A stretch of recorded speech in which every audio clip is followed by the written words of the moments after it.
welcome to my channel. Subscribe, like, comment, and share ya guys. Thank you. Uni. Ya, ini si Edis ini bawa masalah apa lagi ini? Kenapa selalu bawa masalah dirimu, Dis? Edis dah berubah-ubah juga, Dis. Silakan Uni, saya yang lebih senior. Adapin si Edis tuh. saya Aduh. Edis ini, Bang Farhan, dia ini diajarkan baca Iqra dulu.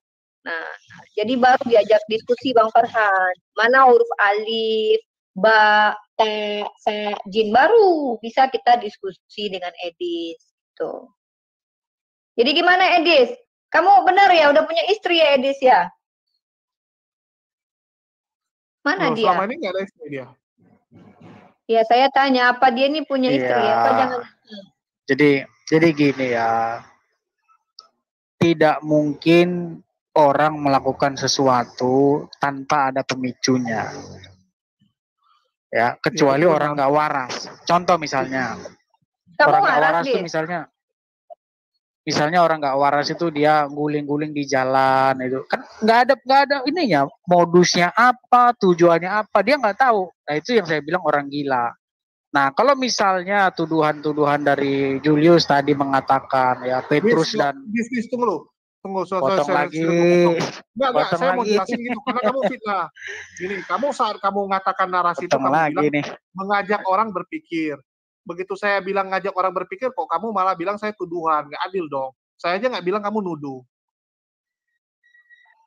Iya, kamu kan berasumsi. Kamu kan gini loh Yus, kamu kan membuat satu hipotesa bahwa penyebaran ajaran Kristen yang dilakukan oleh murid-murid Yesus itu karena sudah kepalang malu kan itu. Ya sama dengan yang kamu bilang gitu, sahabat-sahabat itu sebenarnya tahu itu penipuan tapi mereka ikut lanjutkan. Kan sama, dibalik aja gitu kan. Ada benefitnya nggak? Sekarang saya tanya orang yang menjarah harta rampasan, menjarah perempuan-perempuan untuk jadi budak dan diperjualbelikan, ada uang nggak dibalik itu Yus? Saya tanya sama kamu. Betul, tapi itu adalah resiko dari perang. Kalau ada uang, percayalah kamu Yus, uang bisa menggerakkan banyak orang. Ya, kalau misalnya orang mau ikut sama saya kasih 5 juta Yus, orang ikut sama saya bisa ratusan ribu orang, tergantung jumlah uang saya Yus. Kalau saya punya misalnya punya 100 triliun, ya, saya kumpulin orang yang itu bisa Yus. Ini yang saya bilang modus. Oke. Nah, sekarang saya tanya sama kamu. Sebentar Bang Julius, saya patahkan. Sekarang saya tanya sama kamu. Sebentar, tujuan Muhammad dan kawan-kawan menyerang ini, mengambil harta rampasan, ghanimah, budak-budak perempuan, tujuannya apa? Saya tanya sama kamu. Sebentar, saya patahkan ya. Saya patahkan dulu Bang Julius logika dia.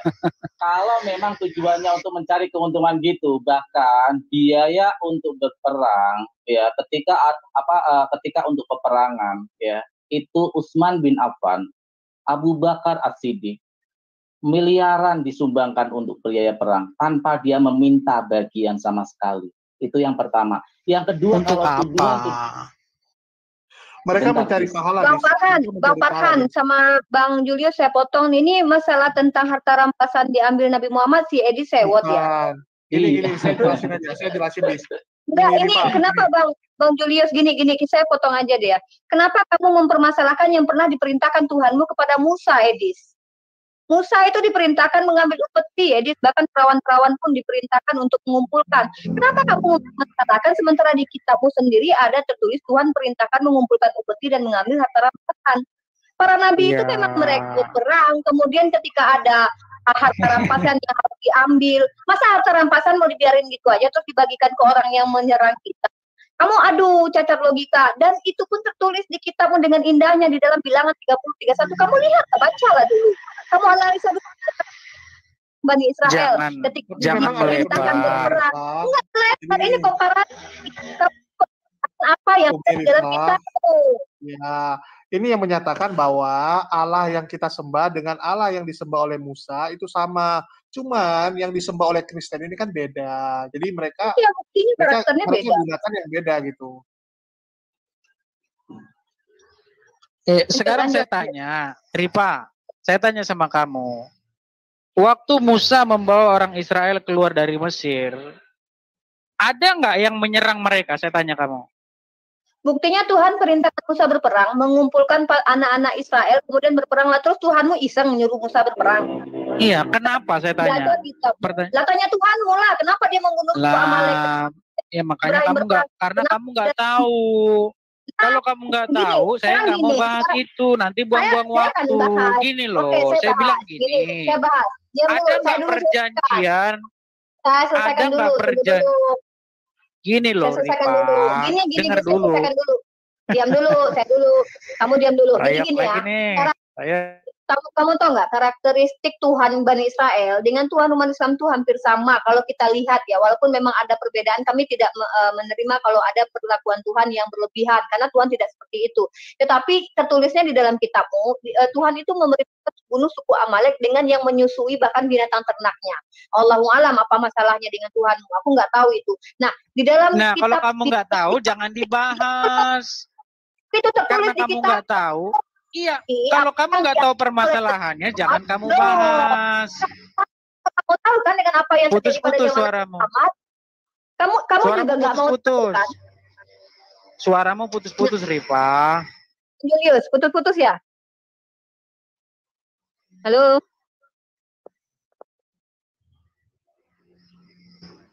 Kalau kamu tidak tahu, udah jelas. Memangnya kamu tahu dan kamu mau tahu apa yang dialami Rasulullah, apa yang dialami umat Islam pada zamannya itu? Emang kamu mau tahu dan kamu tahu. Jadi jangan kamu itu seolah-olah menunjuk-nunjuk orang yang kalian tak pakai baju padahal kamu itu sepeninggal Muhammad itu masih berlanjut.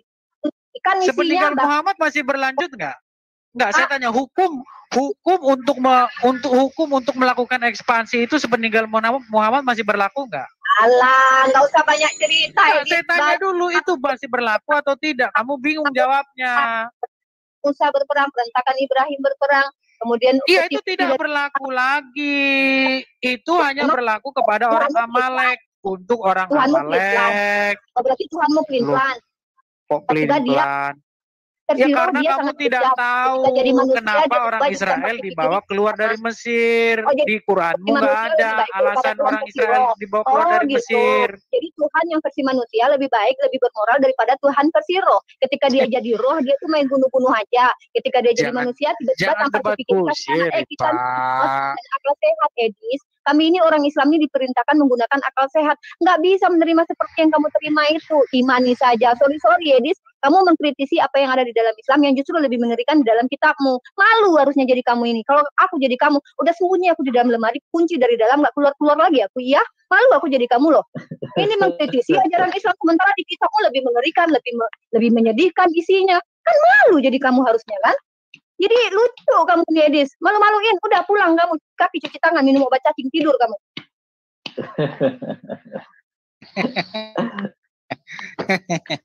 Ngamuk nih.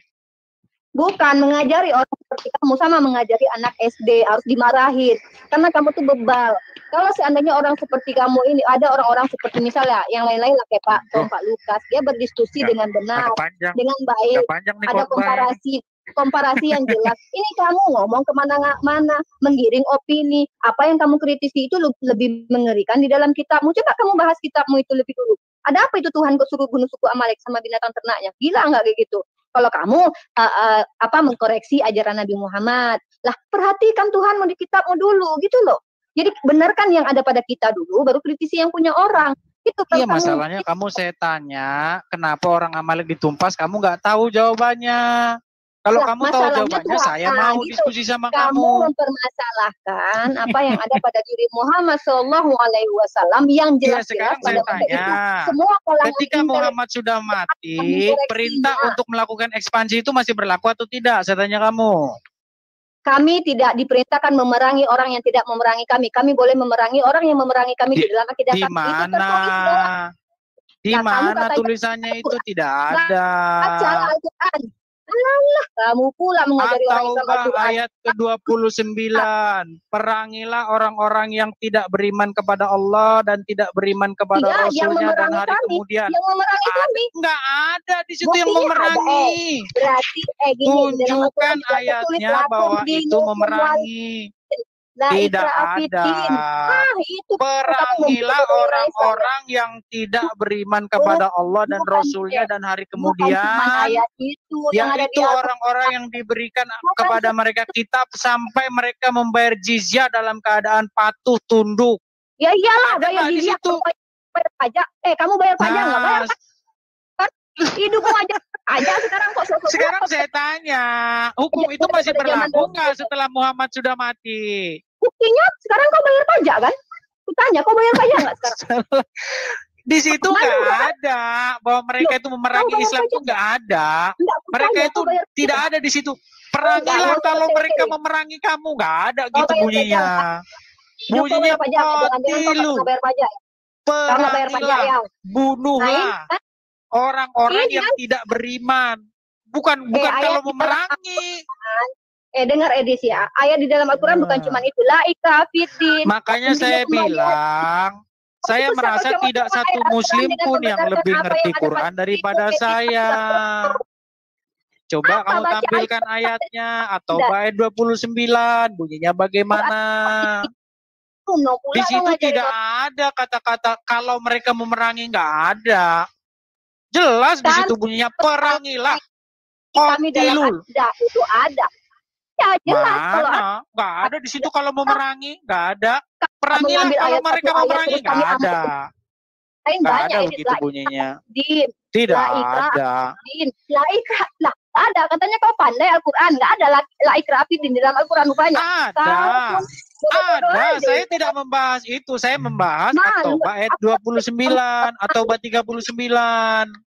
Di dalam At-Taubah 39 tidak ada di situ dikatakan kalau mereka memerangimu, nggak ada. Di situ bunyinya jelas-jelas perangilah. Sampai mereka membayar jizyah. Yang membunuh suku Amalek dan binatang. Makanya tadi kan saya bilang sama Julius, kenapa mengambil harta rampasan itu dan budak-budak perempuan yang didapat dengan tangan kananmu itu untuk apa? Iya, Tuhan. Ini tujuannya rohani atau duniawi? Itu loh.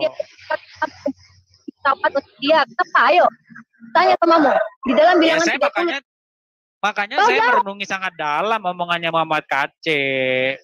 Gitu loh. Itu tuh agama atau gerakan politik. Gitu loh, ya kenapa? Berarti Tuhanmu juga gitu. Tuhanmu bejat gitu. Dia mengumpulkan upeti dari perawan, dia merintahkan Musa untuk mengambil upeti dari perawan-perawan. Tuhanmu doyan perawan rupanya.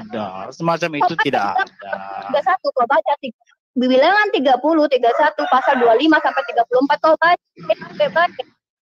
Bukan upeti dari kalangan perawan, wanita yang belum pernah ditiduri itu perawan namanya, nggak tahu kau rupanya.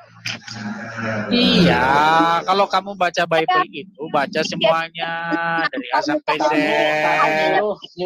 Kamu nyuruh baca semuanya.